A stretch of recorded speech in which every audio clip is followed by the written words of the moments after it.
This was a pretty unique, cool project. The fact that there were 3 different spec suites that kind of all catered different needs for the building, different fits. We had a 20,000 square foot spec suite, 8,000 square foot, and a 4,000 square foot, and each one kind of offered a different appeal to whatever potential tenant may be looking at them. We've experienced firsthand tenants coming back in a smaller square footage than they had previously leased. And what we've found is that really makes breakout spaces and communal spaces valuable for 2 reasons. One, it's extra space for people to touch down on when the office may be full, but 2, on the days when they do want to host events, private events to get everybody together, host clients in town, those client-facing spaces are extremely important and one of the reasons why they actually keep an office downtown. Collaboration with all the people involved is very important, especially on a big project like this. Telos does a really good job getting involved early on to try to make sure everyone understands the image and the vision that they have.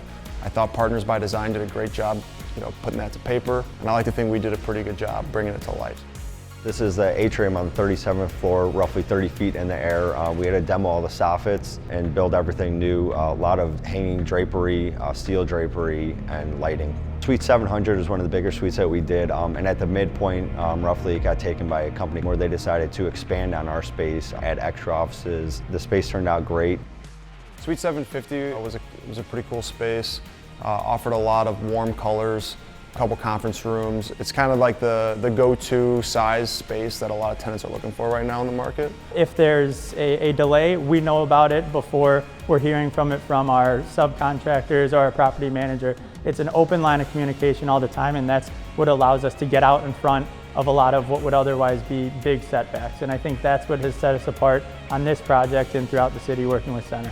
I think my favorite part of a project like this is seeing really old office space turn into something really cool that obviously people are enjoying because they are leasing quickly. It is the bread and butter, I guess, of what we do. Turn something that's a little dated into something new. So I think that aspect of it was really cool. We do have a lot of really nice before and after shots, which gives it a good visual for people to see, here's what it was, here's the middle and then the end. And to me, that's why I love what I do.